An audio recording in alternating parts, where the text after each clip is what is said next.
Hello everyone, it's Lottie from Enjoying the Journey Cancer as a Lifestyle. So last time I did a video, I mentioned about my donation to First Steps and how I couldn't do it because they were no longer accepting items.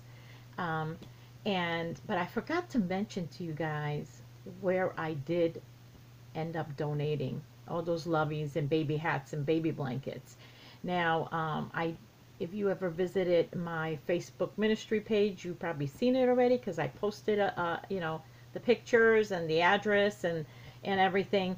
But if you haven't, I ended up, while I was there, I was looking in the neighborhood. Now, the neighborhood used to be the street that I was on. It was a main street, busy street, but it used to be a residential area. And it was one of those places where businesses and organizations buy the homes and use it for their facility. So what was strange about it, though, is I've never found an organization that was surrounded by so many other organizations. So when I stood on the street and I could look, and across the street they had two more. There was another one down the street. There was one in the same building with them. I've never seen that before, where so many of them were together like that. So I wrote all the names down because I wanted to look it up.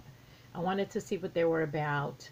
I didn't want to go knocking on people's doors when I don't know anything about your organization or what you do or what you accept and don't. I always like to do my research before I head out. So I did find one across the street called the Parent Place.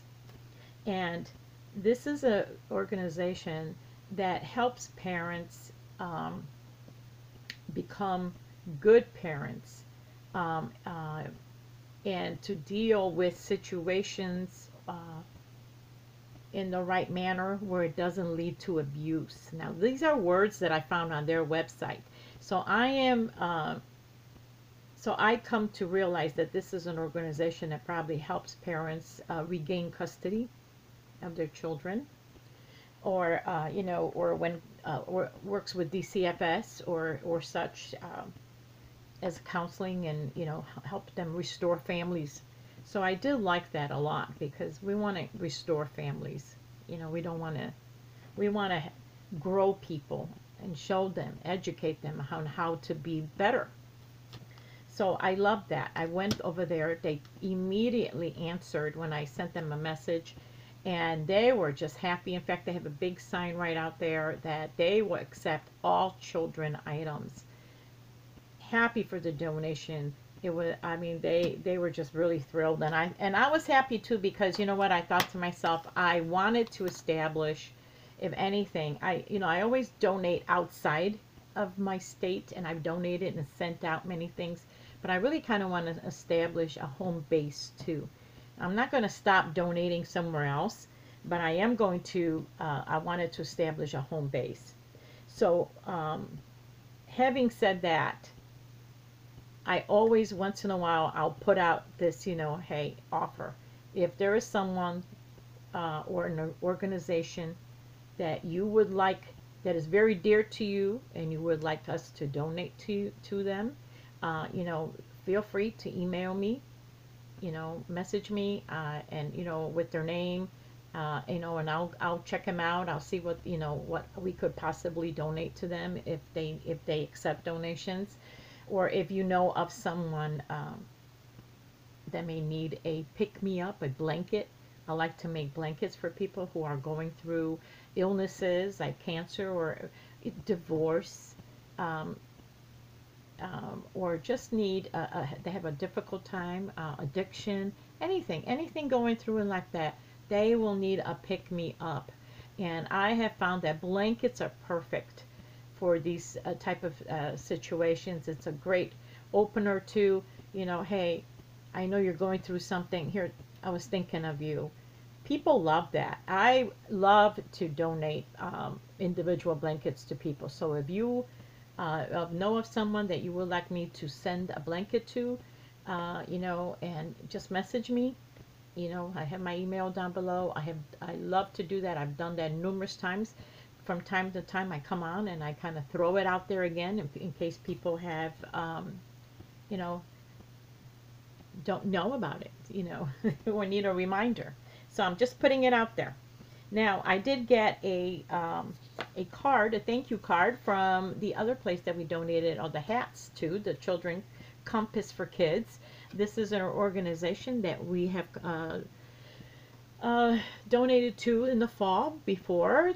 These were the ones that we did the 85 hats and scarf sets. And they have an after-school program for low-income families.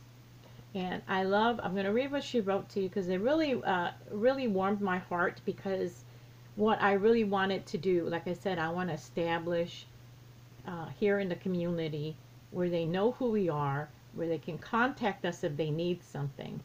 And, you know, let me know. I'll make it. If you have a need, I will try to fill it. So she wrote, you know, hi Lottie, oh my goodness, thank you so much for the beautiful hats, scarves, and neck warmers. Our kids were so excited when they received them last year. So she remembered us. It just warmed my heart. Like, she remembered. I can't wait to give them out. Thanks again, Shelly. You know, that just warmed my heart, because that's what I really want to do. I want to be, not for the, you know, I want to be known for anything, you know. I just want them to be able to reach out to me with a need, you know, like, hey, we need more hats, or hey, we could use some blankets, you know, and so we can provide that. I am thrilled beyond that. That's what I want.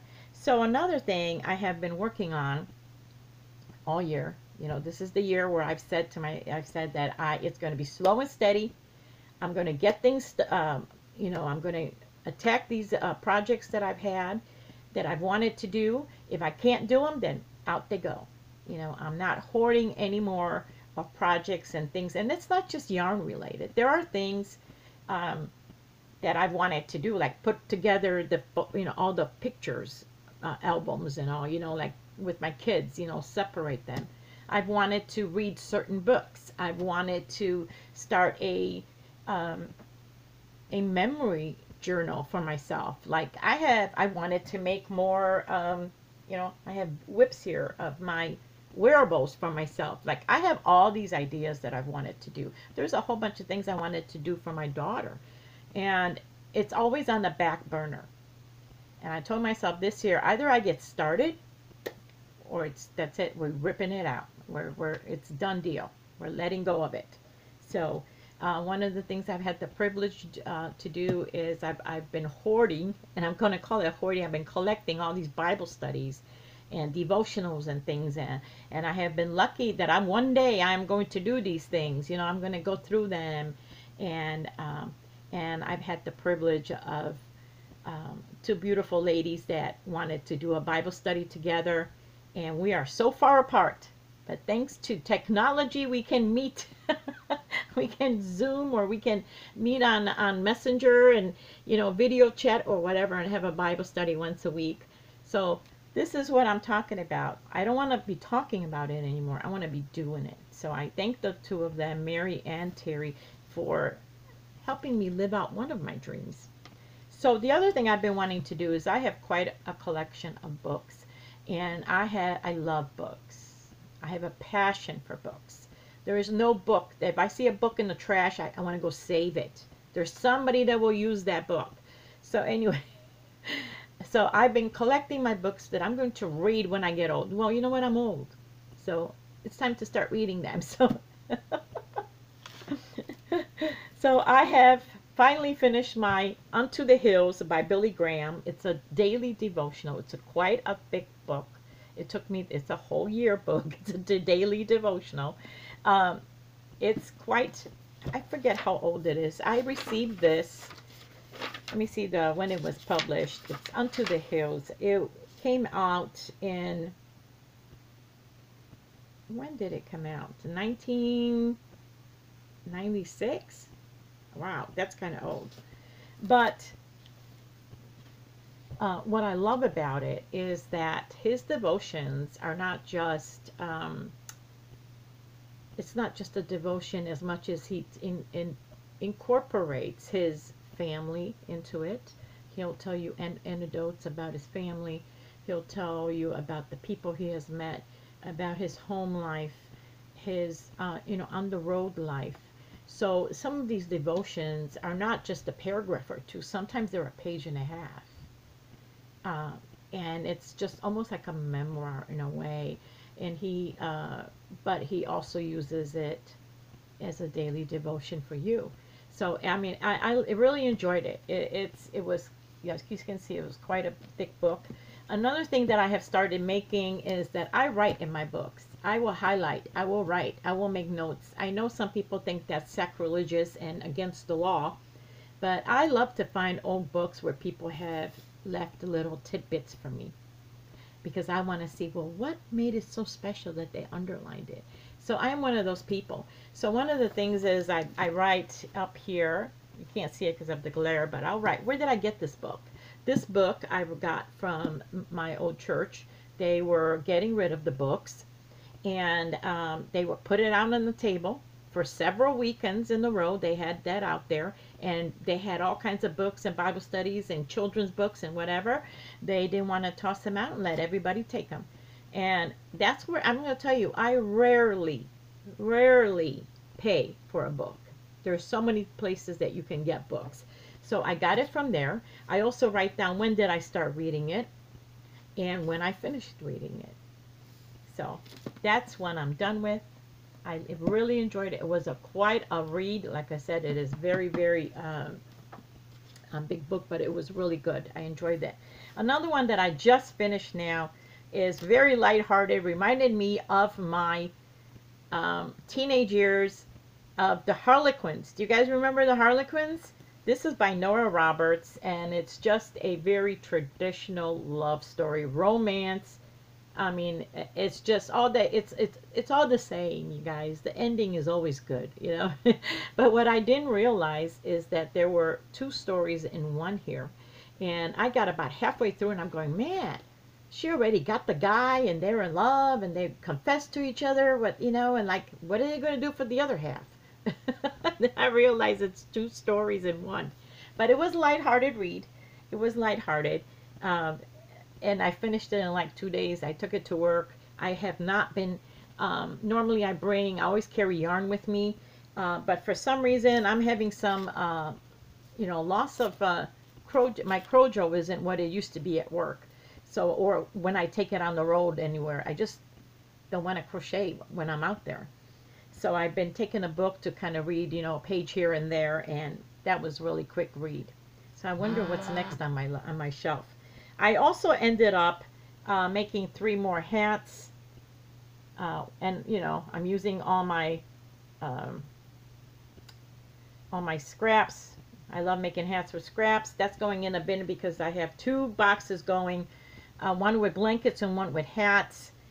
The blankets, the granny squares, I am putting them together. I have a whole bunch on my desk, and I am actually putting them together. I'm going to do one whole video with not all of them because there's a lot, but with just blankets, all the blankets that I have done so far. I am really grateful to you guys with the granny squares. I get a lot of questions about these granny squares in the comments, and there is no deadline. There is no deadline at all. I am always donating. And the thing is that Terry helps me out a lot. She is my other half. But she is my other half on the other side of the map. And we kind of split the map, and she takes care of half the United States, and I take care of this United States. She's in California, and I'm in Chicago. I'm in Illinois, I should say. So there is no deadline for the granny squares. I will always need granny squares because it will help me out tremendously. And if you guys want to make them, or if you have nothing else, you don't know what to do with yours, or sometimes we love to crochet, but we got stuff coming out of our ears and we don't know what to do with it, So I will take granny squares all the time. So don't feel pressure that, oh, I can't do it now. I'm so behind. I will never make. There is no deadline, guys. Thank you so much, because it's going to save me so much time to just put it together. And I can get this box this donation go on a lot quicker than if I sat here and did the blankets by myself. So there's going to be a lot more about the ministry. I've been out here now 2 years, and I am by myself out here. Like I said, Terry joined me. When I was in Chicago 2 years ago, I actually had a group of ladies, and we all worked together, and we all met and crocheted and donated. When I left, I kind of had to, I'm going to be starting over here. I just not have done, although I am thinking that maybe it's time to start the group. So I don't know. We shall see. Anyway, so I want to thank you so much, you guys, for all the donations of the Granny Square. I really appreciate. I really appreciate them. So I am putting them together, and I am going to do a video. Now, remind you, it's not going to be all of the blankets at once. It's going to be what I have so far. But I do have 2 boxes started, one for blankets and one for hats. And as soon as one gets fixed, boom, full, it's going off somewhere. But anyway, thank you so much for watching, you guys, and I will see you soon. Bye-bye.